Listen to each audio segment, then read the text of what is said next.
Donc, bonjour à tous. Est-ce que vous m'entendez bien? J'espère que oui. En tout cas, je vous remercie tous pour votre intérêt pour le programme Innovation de Prompt en intelligence artificielle. On est un bon groupe aujourd'hui. On n'est pas loin de 80, surtout des entrepreneurs qui ont un intérêt justement pour ce programme-là qui vise en fait à stimuler dans le fond toute la R&D interne en intelligence artificielle. Je vais vous présenter Luc Sirois, notre PDG, qui va brièvement vous introduire Prompt, vous présenter un petit peu ce que fait notre organisation. Par la suite, on va vous présenter plus les modalités du programme, puis on va terminer ça avec une séance de questions. Donc, sans plus tarder, je vous présente mon patron, Luc Sirois. Bonjour tout le monde, c'est un plaisir d'être avec vous aujourd'hui. C'est assez extraordinaire d'avoir l'opportunité de stimuler comme ça l'innovation en intelligence artificielle. Prompt est une organisation, comme vous allez voir dans quelques instants, pour ceux qui ne nous connaissent pas, Prompt est une organisation qui vise le support à la R&D, le support à l'innovation et l'établissement de partenariats entre les petites et moyennes entreprises, les grandes entreprises et le secteur académique de la recherche avec les CCTT et les universités. Ce genre de partenariat-là, c'est très puissant. Ça permet de développer des innovations plus fortes, permet d'équiper les entreprises avec de la propriété intellectuelle d'avant-garde et qui permet de concurrencer dans un marché extrêmement compétitif à l'échelle mondiale. Prompt est une organisation qui est agente du ministère de l'Économie et de l'Innovation, qui œuvre dans tous les domaines reliés au numérique, aux technologies de l'information, incluant évidemment l'intelligence artificielle. Ces secteurs-là que vous voyez à l'écran, c'est les secteurs dans lesquels nous sommes actifs, c'est des secteurs dans lesquels nous déployons du financement. On œuvre particulièrement à créer des écosystèmes d'innovation en reliant les entreprises dont vous êtes avec les autres acteurs par des liens commerciaux, par des liens de partenariat de travaux de recherche, par des liens de développement de l'économie. L'objectif fixé avec le ministère de l'Économie et de l'Innovation est vraiment de développer l'économie du savoir au Québec et surtout d'établir ces partenariats-là commerciaux entre les entreprises et avec le secteur académique. C'est un peu aussi la base de ce programme-là, le programme Innovation dont on va vous parler dans quelques instants, et le rationnel derrière le requis d'établir des demandes faites en partenariat entre différentes entreprises. Alors Maxime, je te laisse présenter ce fameux programme Innovation en intelligence artificielle.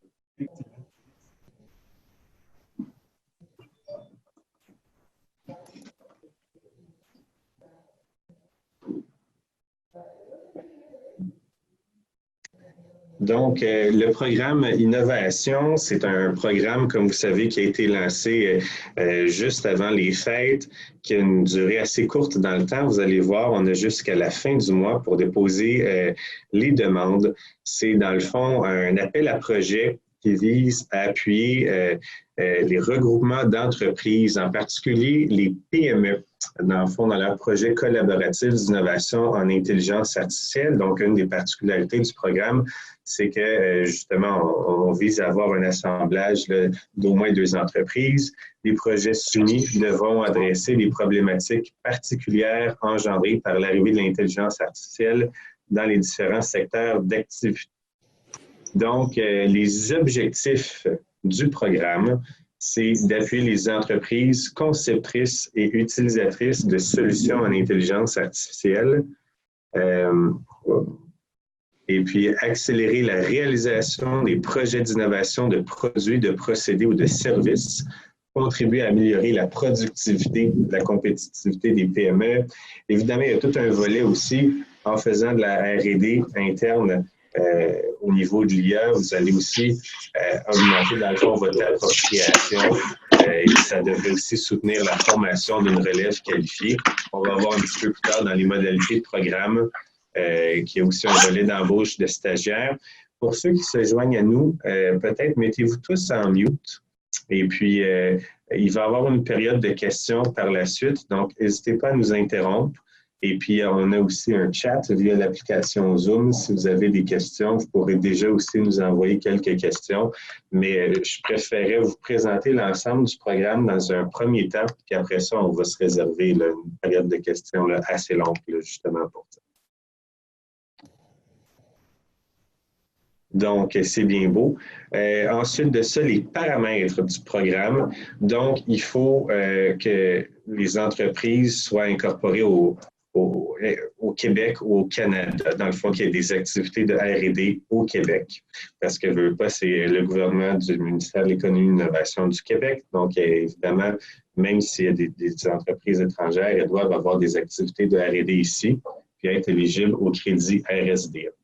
La subvention maximale est de 150 000 par entreprise partenaire admissible.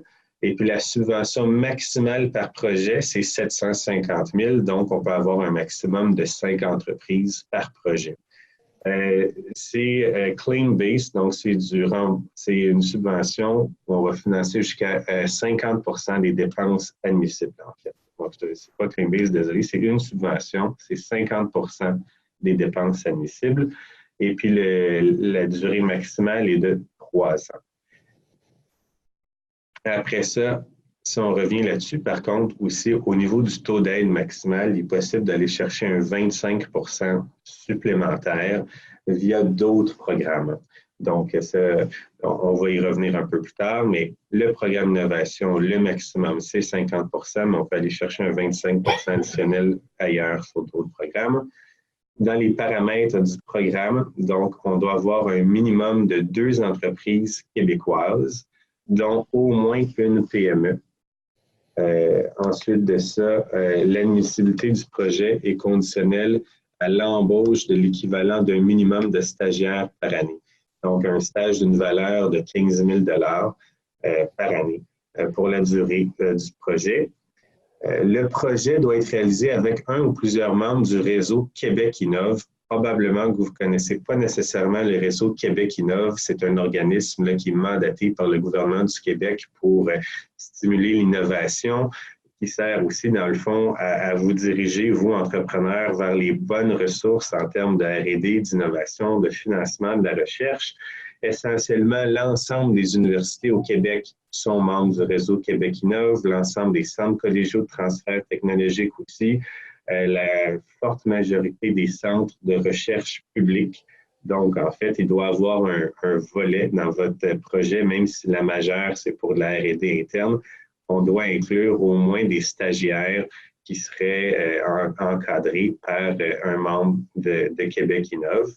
Dans le cas où vous voulez faire un projet avec une grande entreprise ou que vous êtes vous-même une grande entreprise, donc au-dessus de 250 employés au Québec, vous ne pouvez pas, dans le fond, on va jusqu'à 20 de la valeur du projet. Donc, c'est surtout un projet qui est orienté pour la PME, mais la grande entreprise peut contribuer à hauteur de 20 dans le projet. Comme je vous le mentionnais tantôt, la date limite de dépôt, c'est à la fin du mois, le 31 janvier. Pour l'instant, il n'est pas question de faire des extensions de délai. Donc, il vous reste quand même peu de temps pour soumettre, mais vous allez voir, ce n'est pas très, très compliqué de soumettre. Les activités admissibles, c'est essentiellement pour une preuve de concept ou pour du développement de produits ou procédés ou pour de l'amélioration de produits et procédés. Donc, comme je l'ai mentionné d'emblée, le programme, ça couvre essentiellement les activités internes de R&D des entreprises, même s'il y a un volet en collaboration avec le secteur public. Et par contre, on va vous demander d'exposer à haut niveau les détails de votre stratégie de propriété intellectuelle et de commercialisation. Vous allez voir dans le formulaire, on vous demande des informations là, à ce niveau-là. Donc, ça fait partie des critères d'évaluation de vos demandes. Justement, les critères de sélection, il y a le niveau d'innovation du projet, donc le caractère innovant, le niveau de risque, l'incertitude. Il y a les activités de recherche et développement, donc on va vous poser quelques questions sur les objectifs du projet, les axes de recherche, les méthodologies, les approches. Ensuite de ça, on va analyser l'appréciation globale du projet, donc la solidité de votre stratégie en matière de propriété intellectuelle. En même temps, si vous n'en avez pas, si ce n'est pas dans votre stratégie de prendre des brevets ou des licences, ça ne veut pas dire que vous ne pouvez pas appliquer. On veut juste savoir, par contre, si vous avez une stratégie en ce sens, nous et le gouvernement, on aimerait ça le savoir. Ça rentre dans les critères, mais ce n'est pas ça qui va faire couler un projet. La pertinence du projet utilisant l'intelligence artificielle par rapport à votre modèle d'affaires. Donc, pourquoi l'IA est essentielle dans ce projet-là? On a besoin de le comprendre, puis comprendre comment c'est relié à vos activités d'affaires. La capacité du ou des entreprises à réaliser le projet avec succès en termes de ressources financières, humaines, le réalisme du plan de mise en œuvre du projet. On veut aussi savoir si jamais il y a un volet de développement durable. C'est dans les préoccupations du gouvernement, comme vous le savez. Donc, c'est certain que c'est des informations qu'on aimerait connaître minimalement. Là, on s'entend, on ne vous demandera pas un roman là-dessus, mais c'est des informations qu'on va vouloir capter.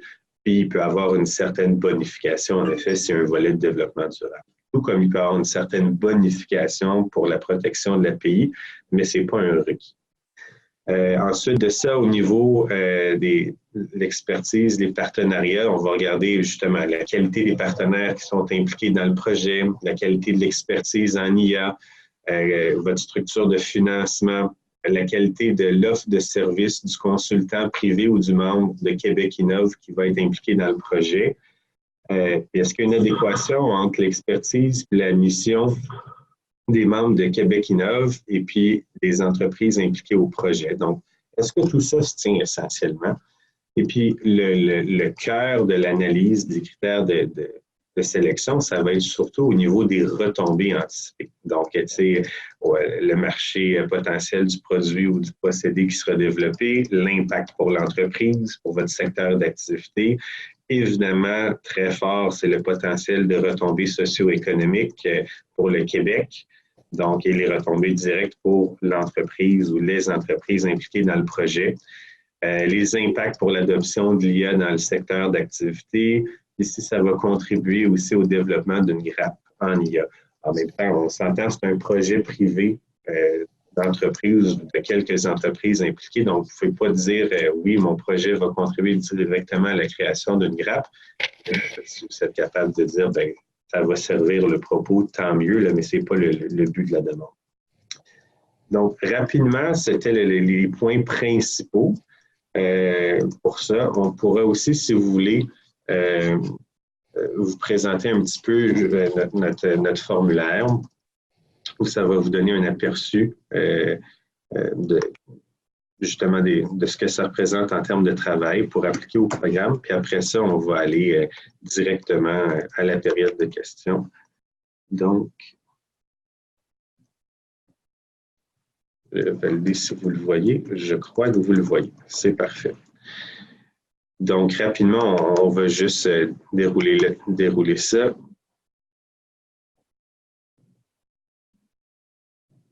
Donc, bon, des questions d'identification générale, ça, c'est pas très, très compliqué. Des partenaires impliqués dans le projet. Les activités admissibles, comme je le mentionnais, c'était de la preuve de concept, développement du produit, amélioration de produit ou développement de procédé, amélioration de procédé. Ensuite de ça, on va vous demander un résumé non scientifique du projet et puis un sommaire du projet en français et en anglais normalement aussi.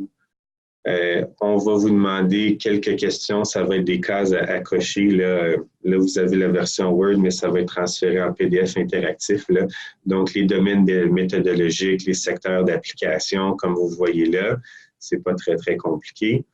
Ensuite de ça, comme je l'ai mentionné précédemment, on a des questions sur le niveau d'innovation du projet. Donc, il faut décrire le caractère innovant du projet, évidemment.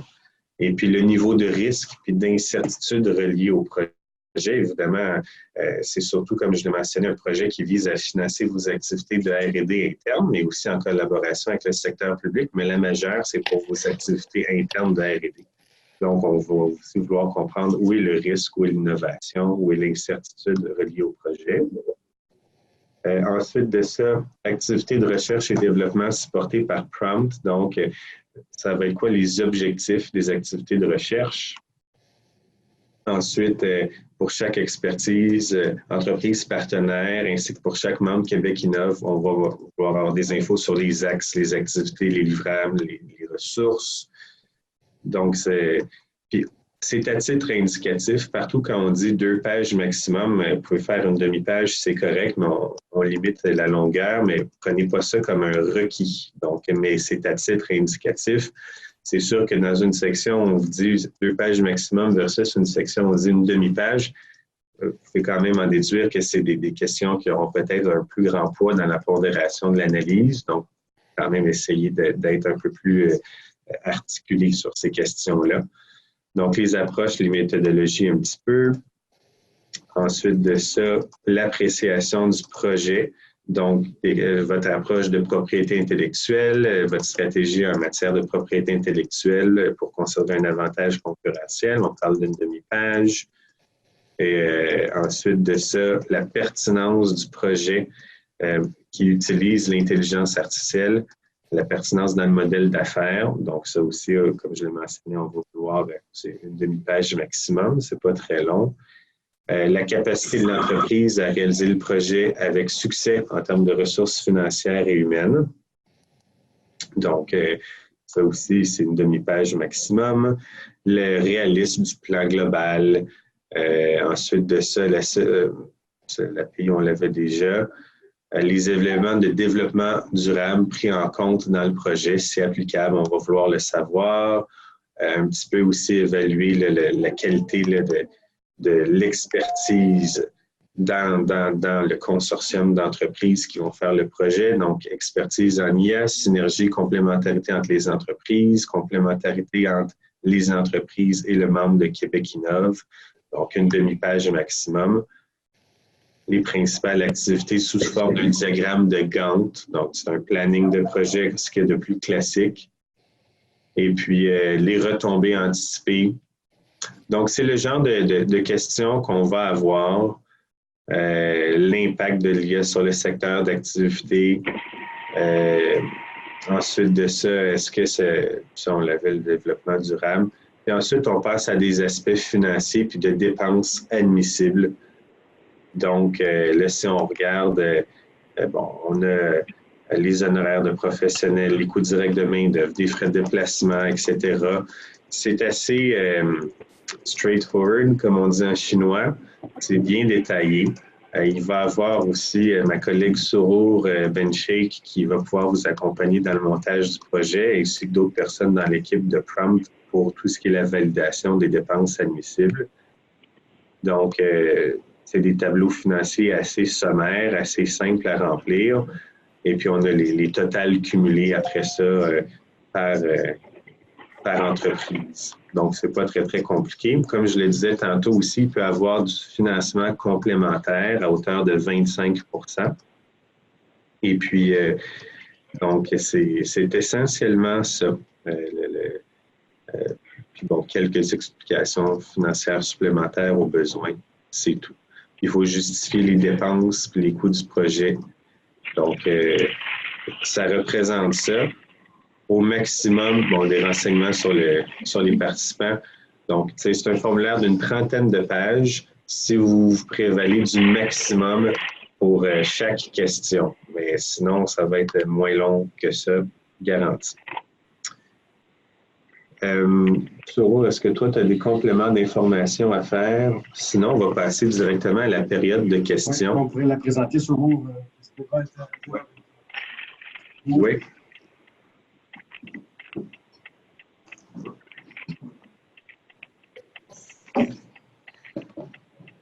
Bonjour tout le monde, je suis Sourour Bencheikh. Je pense qu'on s'est parlé avec peut-être une dizaine d'entre vous. Donc moi, ça me ferait plaisir de vous accompagner à mettre en place vos projets, que ce soit au niveau des validations des dépenses ou alors pour bien ficeler puis pour bien mettre en place votre projet. Donc, vous pouvez me contacter aussitôt qu'on termine le webinaire, puis ça me ferait plaisir de travailler avec vous. Merci beaucoup.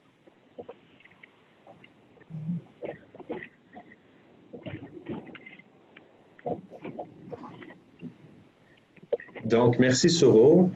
On va commencer déjà par ouvrir la période de questions. Donc, est-ce qu'il y en a qui veulent se lancer? Là, on est plusieurs. On va essayer de gérer tout ça. Mais ouais, je peux faire le stop share, puis au pire, on l'aura à part. Donc. Maxime, c'est Lina à l'appareil. Il y avait David Proulx et moi-même, on avait la même question. Quelle est la grosseur totale de l'enveloppe? Et s'il va y avoir d'autres périodes de possibles de soumission pour ce genre de projet? OK. Lina, il y avait deux questions en même temps.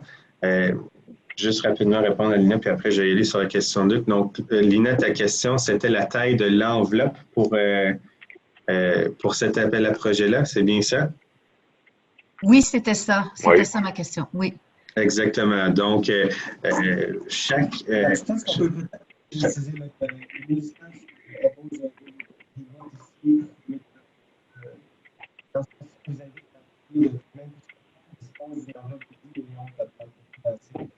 ici, c'est inaudible, on n'est pas capable de vous entendre. Ah, attends, Luc, les gens ne réussissent pas à t'entendre. Est-ce que vous m'entendez, moi, par contre? Oui, moi, je t'entends. 10 sur 10. OK, mais Luc, ça ne fonctionne pas. Donc, je vais te donner, c'est peut-être... Alors, je vous dirais, la limite proposée dans le ministère ici pour l'ensemble des RSRI. C'est vraiment difficile. On a vraiment de la misère à comprendre. Ouais. Est-ce que c'est mieux comme ça? C'est parfait. Oui, beaucoup mieux.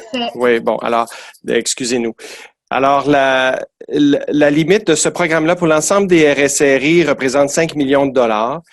Prompt, au-delà de ça, dispose d'une enveloppe de 10 millions de dollars pour le financement des projets, des entreprises. Donc, dans tous les cas, donc on vous invite à soumettre votre projet sans avoir trop crainte. Là, on est vraiment à la recherche de bons projets. Le ministère et nos collègues RSRI sont à la recherche de bons projets. Et les ressources financières dans l'ensemble sont là. Si les demandes excédaient les ressources disponibles, bien là, ce sera une situation qu'on pourra adresser avec le ministère, mais avec une enveloppe au départ sous notre disposition d'un total de 15 millions. Je pense que on va pouvoir arriver à accommoder la plupart des demandes, là, des bonnes demandes, évidemment.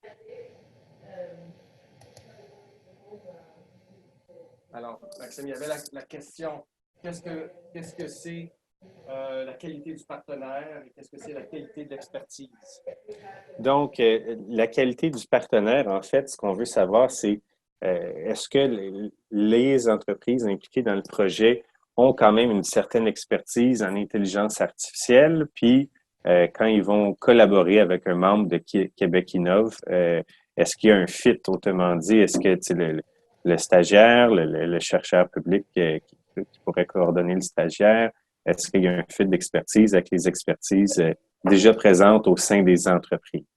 Je pense que la question suivante, c'est est-ce qu'on peut avoir la liste des membres de Québec Innove? Je pense que ce qui est important, c'est de comprendre que c'est les universités, les CCT. C'est ça. Québec Innove.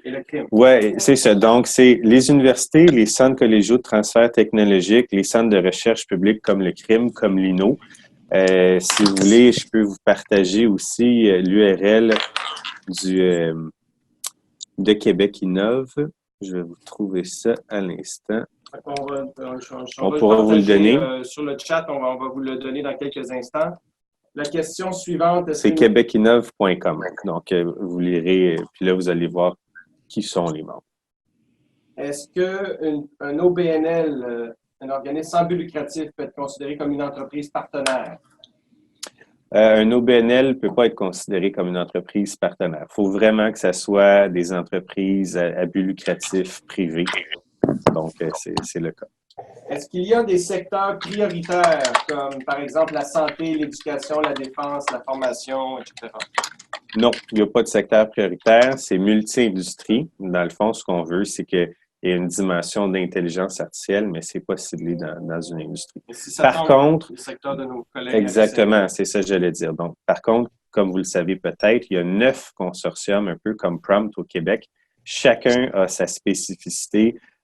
Donc, il y a par exemple MedTech dans les technologies médicales, Innover au niveau de l'énergie, au niveau du transport, il y a le CRIAC en aéronautique.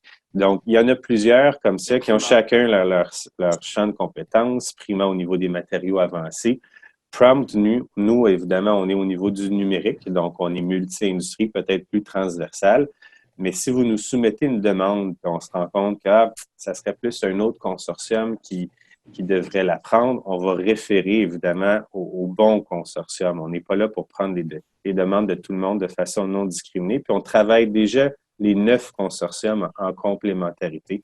Donc, on va vous rediriger au bon endroit si jamais c'est nécessaire. OK. Quelle est la différence et la relation entre ce programme et les autres programmes de soutien offerts aux PME, notamment le programme Invest-IA, le PARI, les RS, les crédits d'impôt à la recherche et au développement et les financements du e-business? Parfait. Donc, les crédits RSDE, c'est vraiment une mesure fiscale en fin d'année où vous recevez un certain retour, un certain remboursement pour vos activités de R&D. C'est ça. Ici, par contre, c'est vraiment une subvention pour faire votre R&D. Ce n'est pas une mesure fiscale là, en fin d'année. Ensuite de ça, au niveau du PARI, ben, c'est vraiment juste un autre programme du CNRC. On pourrait l'utiliser pour obtenir le 25 % complémentaire. Ça pourrait fonctionner. E-business, c'est un financement provincial. Oui, e-business, le financement provincial, ça, je le connais moins, mais apparemment qu'il y aurait un cap. Donc, ça serait à vérifier. Puis évidemment, ces questionnements-là, on va pouvoir les remonter puis obtenir les réponses. Invest.ia, c'est un programme, c'est des capitaux, si je comprends. Oui, Invest.ia, je pense que c'est des capitaux, c'est la participation dans les entreprises de mémoire. Donc là, ici, on ne prend pas de prise d'équité dans les entreprises, c'est une subvention pour la R&D. Donc, mais on pourra vous revenir avec plus de détails. Mais ce qu'il faut retenir, c'est que ce programme-là que Prom vous présente aujourd'hui, c'est jusqu'à 50 % la valeur totale du projet. Et puis, on peut compléter ça avec une autre mesure de financement pour un 25 % supplémentaire. Est-ce qu'il serait approprié de réclamer les dépenses que l'entreprise effectue dans le cadre du contrat avec le MILA?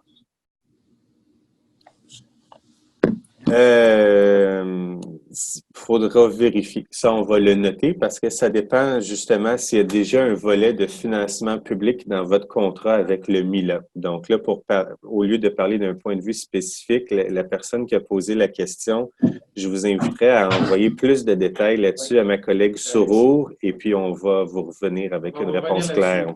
Et aussi, il faut considérer parfois les travaux de recherche faits avec le MILA sont faits avec les universités affiliées. Dans ce cas-là, c'est recevable. Si les projets ont déjà été approuvés, financés, ça devient difficile. Donc, il y aurait des détails à considérer. Ouais. Mais d'emblée, nous, on va travailler avec la direction du MILA pour rendre ça possible le plus Tant que faire se peut, ouais. C'est ça. Bon. La question, est-ce que nos BNL peut participer au programme? Ça a été répondu. Pour gérer les attentes des partenaires, combien de mois sont à prévoir avant que les fonds attribués deviennent disponibles? Bien, honnêtement, là, ça, c'est l'inconnu, en ce sens que la volonté du gouvernement, c'est que les projets passent sur cette année financière-ci, donc d'ici le 31 mars. Maintenant, écoutez, la fin de l'appel à projet, c'est à la fin du mois. On a, nous, des délais internes administratifs juste pour évaluer les projets, les faire approuver puis les recommander au ministère. Le ministère, après, doit en prendre acte, les réévaluer, les entériner à son tour. Donc, avant que les conventions soient émises, je ne peux pas vous donner une date précise. Mais je dirais peut-être de façon là, conservatrice, 3 mois, probablement qu'on serait dans un bon délai. Donc, 3 mois à partir de début février. Là. Ce qui joue en votre faveur, tout le monde, c'est que ce programme-là veut être clôturé et les fonds grevés. Avant la fin de l'année, idéalement. Le 31 mars. C'est ça, avant le 31 mars, oui. Merci, Luc et Maxime. Si nous sommes déjà en partenariat avec des universités, avec d'autres projets, vont-nous les considérer comme partenaires pour ce nouveau programme? C'est une bonne question à vérifier, ça. On va la noter. Mais si c'est un projet déjà en cours, est-ce qu'on peut déjà parier un projet déjà en cours? Ça va être à vérifier.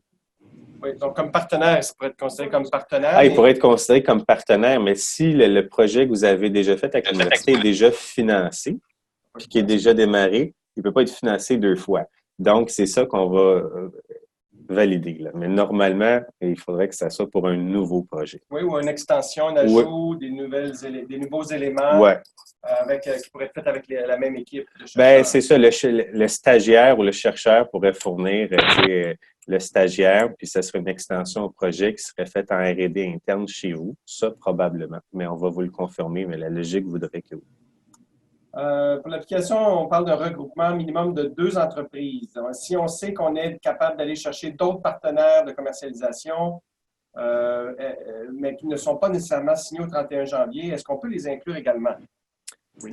Bien, si je comprends bien la question, c'est que vous décolleriez le projet à 2, mais est-ce qu'en cours de projet, d'autres entreprises peuvent se greffer au projet? Non, c'est que s'il n'y a pas de contrat de distribution de signé au moment du dépôt du projet, est-ce que ces autres entreprises-là peuvent être considérées comme des partenaires? Donc, vous pouvez aller chercher ces entreprises-là, pourvu qu'elles soient partie prenante du projet. Vous n'avez pas nécessaire d'avoir signé le contrat Non, c'est ça. avec elles ou un contrat de distribution avec elles, en autant que l'engagement est sérieux et que ce contrat-là viendra par la suite. Oui, puis de toute façon, ce qu'on va demander, c'est que l'ensemble des entreprises qui font partie du projet doivent signer le formulaire de demande. Donc, ils vont voir ce qui a été énoncé là, puis ils s'engagent. Donc, même si vous n'avez pas une entente commerciale avec cette entreprise-là, si en amont, ils veulent déjà faire un projet en co-développement avec vous, puis ils acceptent de figurer dans la demande, puis qu'ils signent, il n'y a pas de problème. Alors, Nicolas Stojanov fait une petite pause publicitaire ici qui invite les participants à le contacter. On espère que dans cet appel même, on va voir des nouveaux partenariats prendre place. On a un total de 68 participants qui se sont joints à l'appel. Ils ne sont pas tous en ligne présentement. Et c'est ce genre de fébrilité entre entreprises là, qui peut créer des opportunités nouvelles. Avons-nous besoin de fournir des lettres d'intention pour les partenaires? Oui, dans le dépôt, il faut avoir des lettres d'engagement ouais. ou sinon que le projet a été co-déposé, co-signé. Ça aussi, c'est une autre façon d'y arriver. Est-ce que c'est ouvert pour le cas de PME de Québec et PME d'autres provinces ou PME de Québec et une multinationale? Donc, la question, si on la comprend bien, c'est une PME du Québec qui fait un partenariat avec une entreprise hors Québec. C'est vraiment pour des entreprises au Québec, du Québec. Si on a une multinationale, si elle est établie ici avec des activités de R&D ici, éligibles à des crédits RSD ici, ça fonctionne. Mais il faut que les entreprises financées doivent avoir des activités de R&D au Québec. C'est essentiellement la façon simple de le dire. Ou des activités au Québec. Une entreprise qui doit être éligible au crédit RSD. Si c'est juste un bureau de vente, ça ne fonctionnerait pas, je pense. Est-ce que les partenaires de commercialisation comptent pour des partenaires où tous doivent faire de l'IA? Oui, on espère en fait qu'il y aura des partenaires. Souvent dans les programmes comme ceux-là, ce qu'on favorise, puis je l'ai dit en entrée de jeu, c'est un partenariat idéalement qui va avoir un impact commercial. Donc, un donneur d'ordre avec une entreprise, un client avec une entreprise. Le client va être motivé à voir la solution être développée. La PME va être motivée à voir cette solution-là créée pour pouvoir la commercialiser, non seulement auprès de ce client-là, de cette entreprise de commercialisation-là, mais d'autres. Alors, oui, c'est un développement économique fascinant. Mais pour amener une précision, on dit c'est 150 000 maximum par entreprise impliquée dans le projet. Il faut que ces entreprises-là soient partie prenante des activités de R&D. Donc, si c'est juste le receveur de la technologie, mais qui ne font aucun développement, ils ne seront pas financés. On peut vous revenir avec des précisions là-dessus, mais notre compréhension, en tout cas à date, c'est ça. Ouais. Mais on va vous revenir avec plus de précision. Est-ce que les partenaires doivent être établis au Québec? Je pense qu'on l'a assez dit. La réponse, oui, absolument. C'est les entreprises doivent être des entreprises qui sont présentes au Québec. Dans le cas des multinationales, encore une fois, il s'agit d'avoir une entreprise qui a une corporation au Québec, donc une filiale établie au Québec. le Milan peut-elle être considéré comme une entreprise partenaire? Ou bien le Milan ne serait-il considéré que comme un partenaire de recherche? Ça serait un partenaire de recherche. Si le projet est déjà entamé, peut-on inclure les dépenses passées? Non, c'est des dépenses futures et à venir. Sinon, quelle est la date de départ des dépenses admissibles? Ben, c'est à partir du dépôt de votre demande. En fait, à partir du moment où votre projet est accepté. Non.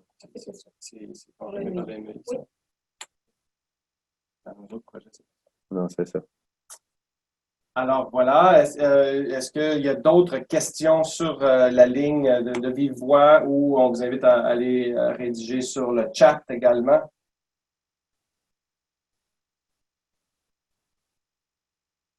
Moi, je vois des choses qui flashent ici. Y a-t-il un TRL minimum requis pour soumettre?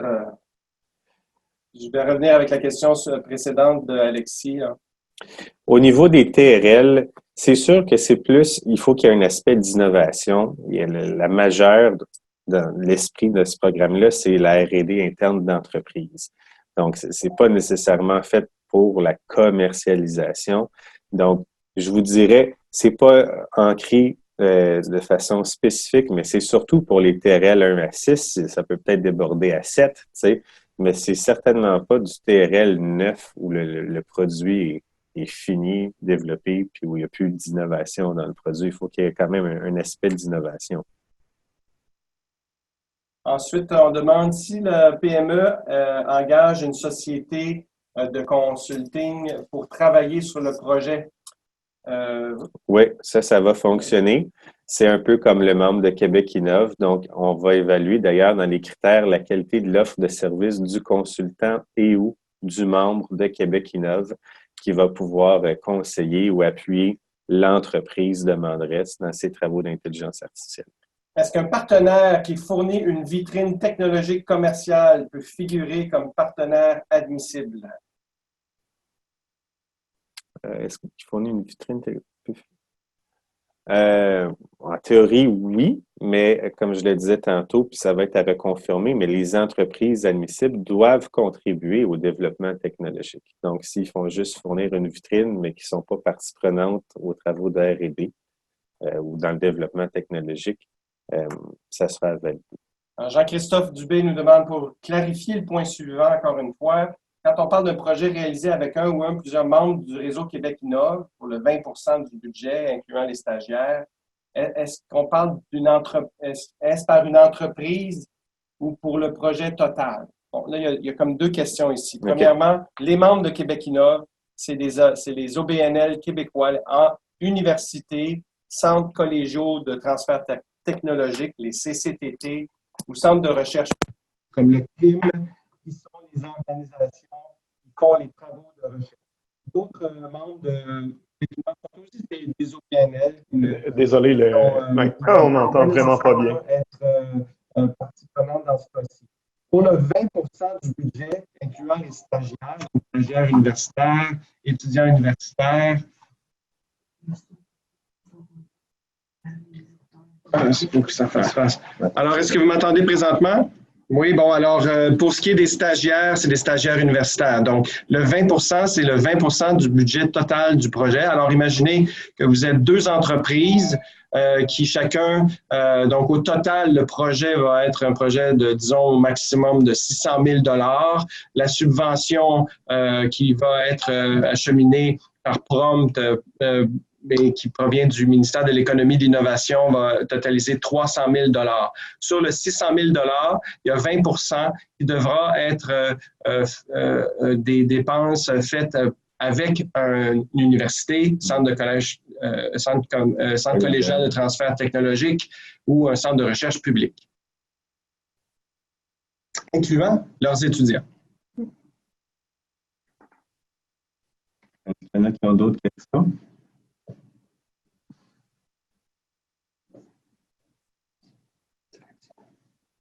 Est-ce qu'il y en a qui ont d'autres questions? Oui, j'ai une question.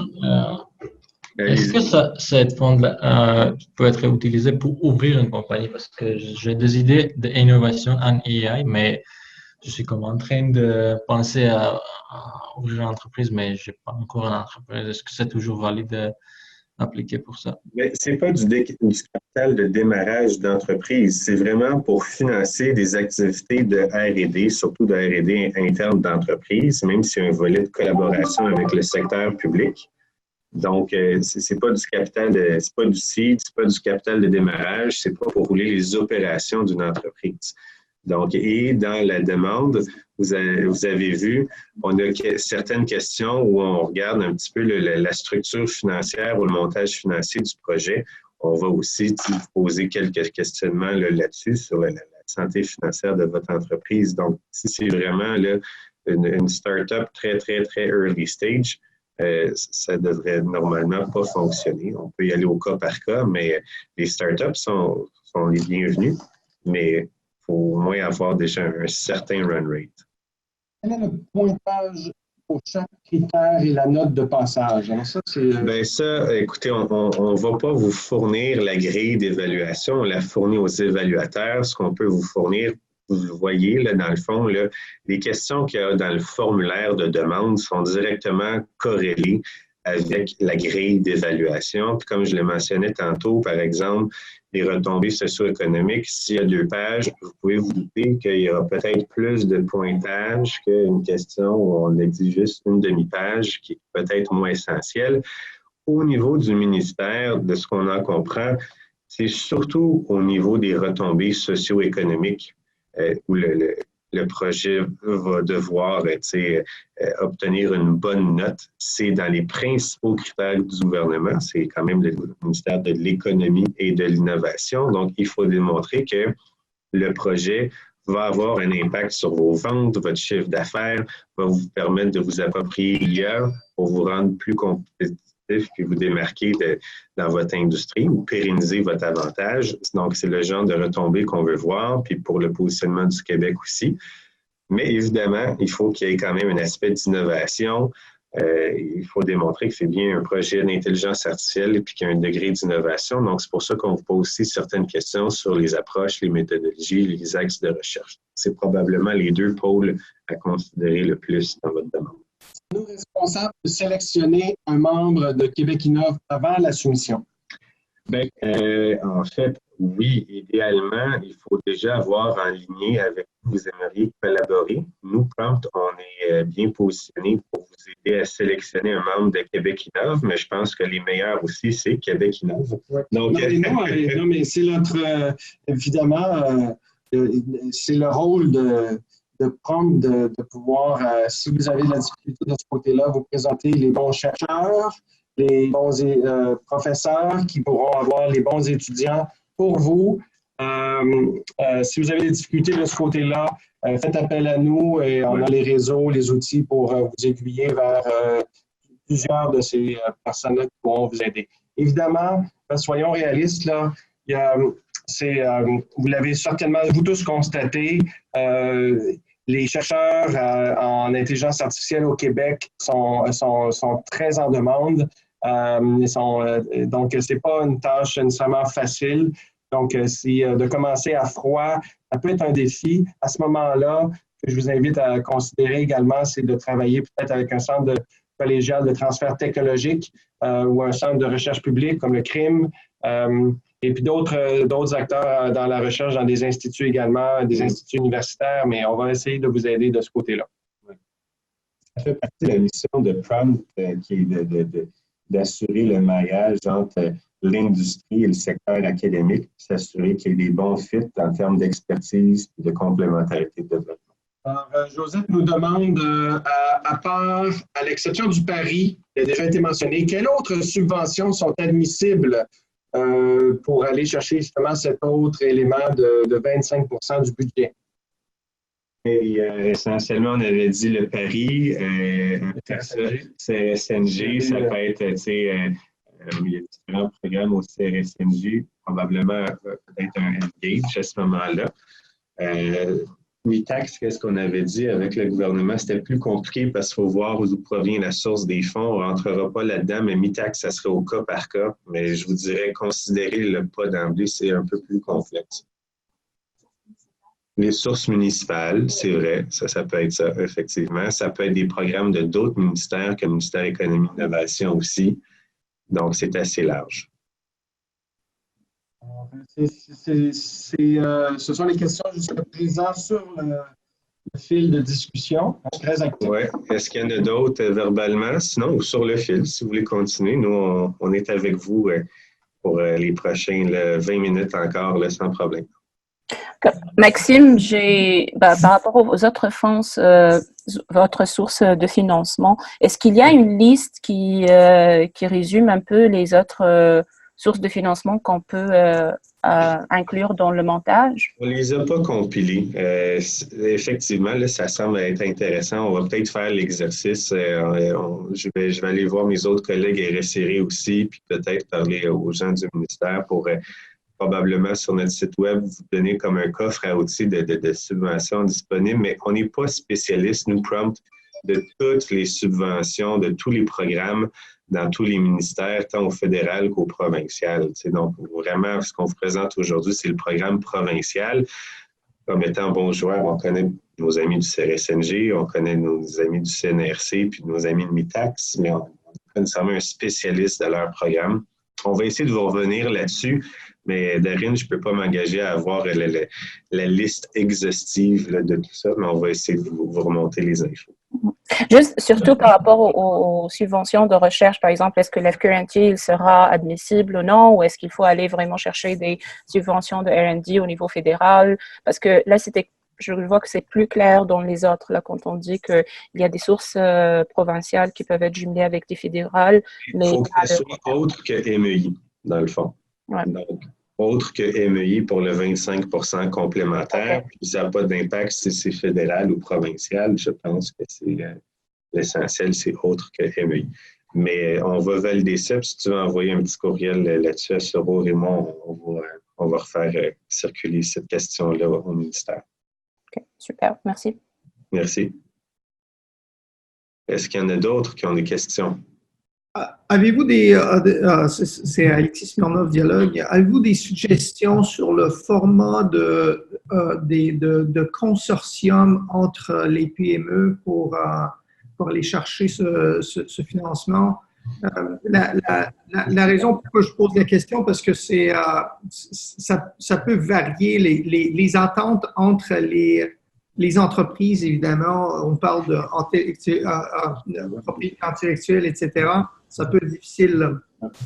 Ici, non, c'est vraiment pas compliqué. Hein. Il ne s'agit pas ici au niveau du dépôt du projet, d'avoir un formalisme très développé. Il ne s'agit pas non plus de créer un consortium formel ou de créer une corporation pour le consortium, pas du tout. Il s'agit d'avoir deux entreprises qui, au minimum ou plus, qui travailler ensemble. Oui, et qui bâtissent un projet conjoint, qui déposent la demande conjointement. Et à ce moment-là, s'il y a des ententes à établir entre ces entreprises-là, entre, mettons, vous et le partenaire, ces ententes-là pourraient venir plus tard. Il n'y a pas besoin d'avoir le contrat signé au moment où la demande a été déposée. Et par contre, si vous avez, par exemple, il y avait l'exemple de clients-fournisseurs, de l'usage d'une firme conseil, d'experts, firme d'experts en IA avec une autre entreprise, où on peut imaginer que ces contrats-là vont avoir lieu plus tard. Donc, la barre est assez basse. Il s'agit vraiment, comme Maxime l'a dit, d'avoir des entreprises qui désirent travailler ensemble, déposent un projet ensemble. Au niveau de la structure pour le faire, là, la barre est basse. Est-ce que ça répond? Oui, merci. Il y a d'autres questions ici en ligne. Est-ce qu'il est possible de soumettre plusieurs projets? Par entreprise, à ma connaissance, il n'y a pas de limitation. On va le valider, mais une entreprise pourrait soumettre plusieurs projets. En même temps, écoutez, comme vous voyez, là, on est 70 aujourd'hui ici, et puis nos autres collègues RSRI vont aussi avoir des demandes.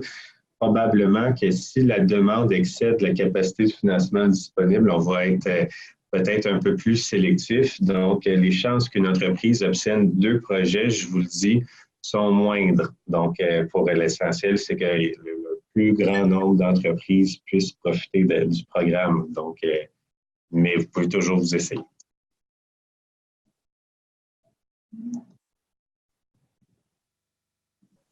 Ensuite de ça, en ligne. Est-ce qu'il y en a qui ont d'autres questions sinon à l'oral? Premièrement, est-ce que vous trouvez que c'est clair aussi nos attentes, les délais? Est-ce qu'il y a des imprécisions là, qu'on devrait discuter aujourd'hui? De toute façon, on va vous envoyer en milieu de semaine prochaine parce qu'on doit finaliser nos outils. Comme vous le savez peut-être, c'est un programme qui a été lancé quand même assez rapidement et on essaie d'être le plus agile possible. C'est pour ça qu'on tient déjà une première séance d'information maintenant, même si le programme se termine à la fin du mois. Mais milieu de semaine prochaine, on va pouvoir vous faire circuler le guide de programme puis le formulaire de programme. Donc, le guide va être des compléments d'informations qui pourront vous aiguiller pour remplir notre formulaire. Puis comme vous avez vu le formulaire aussi, c'est assez straightforward. Donc, et puis en même temps, prenez pas peur, là, si les nombres de pages, tu sais, c'est à titre indicatif. Mais allez-y avec le gros bon sens. L'objectif, c'est pas de remplir au maximum le texte, c'est juste de fournir l'information pertinente. Donc, si vous êtes capable de mieux synthétiser, tant mieux. Moi, super de beau programme. Je trouve également, vous l'avez bien expliqué, là, il n'y a pas de zone grise. La seule place où je me pose une question, c'est par rapport au réalisme d'affaires, de faire un partenariat avec un membre de Québec Innove pour qu'on ait un stagiaire pour dépenser 20% du budget quand la subvention est de 50%. Donc, il y a comme un vrai 30% qu'on peut faire qu'est-ce qu'on veut. Puis vu que je ne connais pas les membres de Québec Innove et que je n'ai pas travaillé avec eux, bien, je vois ça plus comme un risque d'affaires dans le développement de mon projet qu'un plus. Vu que je ne les connais pas, donc j'ai évidemment peur de l'inconnu. Donc, ce qui fait que je suis un gars stressant en R&D, mais ça veut dire que c'est ça. Bien, en fait, oui et non, David, dans ce sens que tu travailles soit avec un stagiaire qui est encadré par un chercheur. Je ne sais pas si tu as déjà eu l'occasion, par exemple, de faire des mitax par le passé, mais le stagiaire vient dans tes bureaux, travaille sur tes enjeux industriels. Donc, tu sais, c'est pas de la... Je pense pas que tu vas faire de la R&D là, en TRL 1, qui est totalement de la R&D pure et fondamentale. Tu sais, donc, si tu y vas dans des TRL un peu plus haut, où est-ce que tu as quand même déjà du background IP puis des méthodologies connues, puis que c'est plus comment ajouter un edge à tes technologies, puis qu'on ne part pas de zéro, le risque est déjà moins élevé.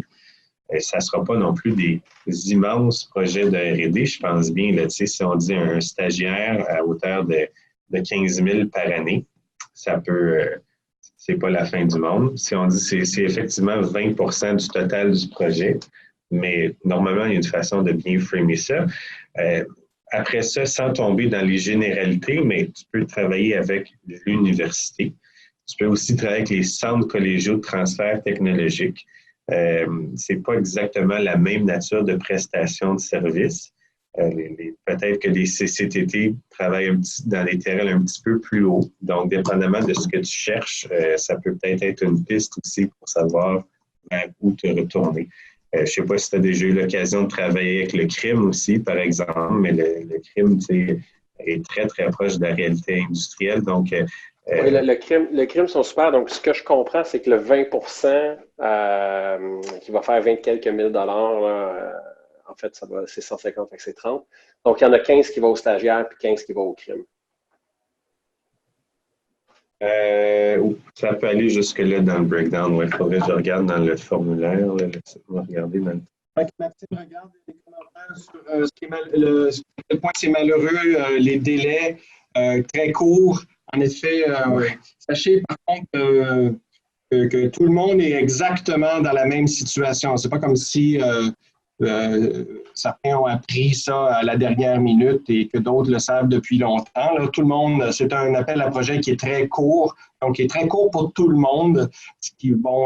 Donc à ce moment-là, tout le monde va devoir faire face à ce défi-là de la même façon, donc vous n'êtes pas pénalisé là, par rapport aux autres. Bon, là, de ce que je vois là, dans le tableau financier, là, c'est que tu as un poste de dépense de stage, tu es un membre de Québec Innove, puis après ça, tu peux avoir membre de Québec Innove autre de dépenses. Puis en tout, les deux postes budgétaires combinés, ça doit représenter au moins 20% du projet. Donc, tu peux avoir effectivement un stagiaire à 10 puis un autre 10 au crime, par exemple. Ma compréhension, c'est que ça fonctionne, David, là-dessus. OK, merci. Est-ce qu'il faut démontrer qu'au 31 janvier, on a le restant du 50 du budget ou c'est envisageable de soumettre un projet contingent à aller chercher du financement privé sur le projet, surtout considérant que c'est un projet sur 3 ans?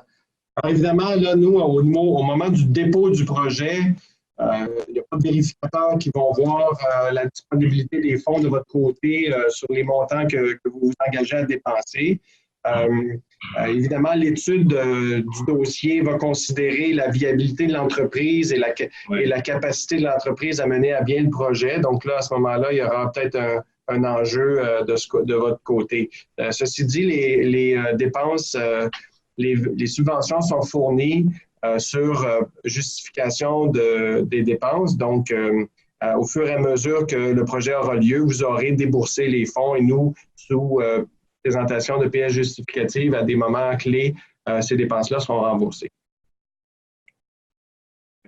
Est-ce que les coûts d'accélération, incubation de plusieurs startups pourraient être considérés comme un projet potentiel éligible?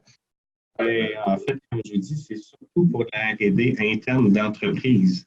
Donc, si c'est essentiellement plus un volet formation, coaching de gestion, ce n'est pas nécessairement dans les dépenses admissibles. Donc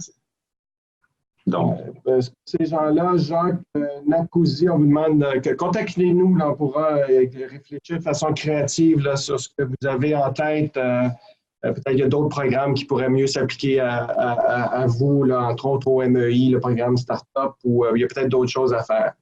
Oui. Parfait, merci. Le de 15 000 peut-il faire partie du 20 peut faire partie du 20 n'est-ce pas? Oui. Donc, pour un projet de 600 000, il manquerait 105 000 à aller chercher via Québec Innove ou autres organismes publics, n'est-ce pas?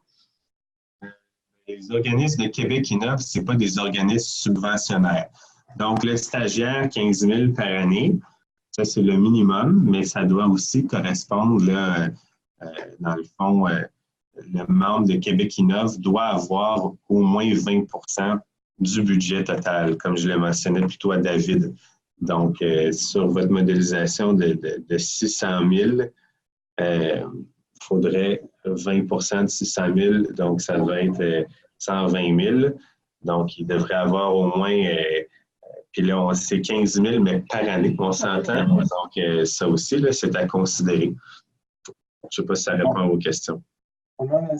Puis aussi, ce n'est pas votre seule et dernière chance de poser des questions. Sachez que toute l'équipe ici chez Prompt, on est là pour vous assister. Donc, on a fait une note sur le fil de discussion. C'est important que vous compreniez que vous avez l'opportunité de demander du feedback, d'interagir avec nous avant la date de dépôt. Ouais. Le comité d'évaluation, ce n'est pas nous, c'est un comité d'évaluation indépendant. Donc, nous, on est là pour vous assister et vraiment assurer que vous avez le meilleur projet possible. Profitez-en. Le feedback peut être utile justement plus tôt que tard là, pour ne pas vous avancer dans des mauvaises pistes et puis arriver à la dernière minute et avoir peu de temps pour réagir ou simplement pas avoir été informé. Profitez-en. Alors, donc, toutes ces questions-là, on pourra y répondre à nouveau et d'autres. Une dernière ici qui est amenée, c'est est-ce que c'est un stagiaire par projet ou par entreprise? C'est par projet. Évidemment, là, les projets sont... mais c'est difficile d'engager des stagiaires à cheval, là. Oui, non, bien c'est ça.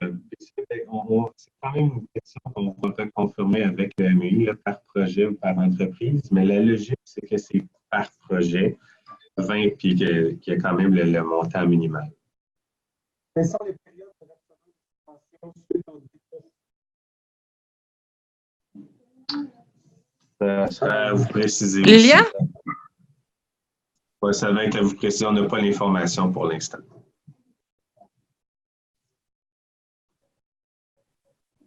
Donc, écoutez, je pense que ça fait quand même un bon premier tour de piste. Comme vous l'avez vu, ma collègue Sourour et toute l'équipe de Prompt, on va être là aussi pour répondre à vos questions. Donc, n'hésitez pas. Et puis, on a toutes vos coordonnées pour l'instant via les courriels qu'on a ici. Donc, on va pouvoir vous acheminer le guide, le formulaire en milieu de semaine prochaine. Comme vous savez, il nous reste quelques petits détails à régler avant de vous envoyer les documents finaux, mais vous pouvez déjà commencer à voir avec qui vous pourriez vous associer parce que c'est un minimum de 2 entreprises. Déjà d'avoir les discussions préliminaires. Vous avez vu, grosso modo, c'est quoi les dépenses et les activités admissibles. Donc, je pense que vous êtes déjà équipés pour faire un premier travail si est-ce qu'on vous envoie les documents dans quelques jours. Donc, je vous remercie à tous. On va fermer le bridge. Et puis, on va vous laisser quitter tranquillement. Et puis, on se reparle assurément pour vous accompagner dans le montage de votre projet.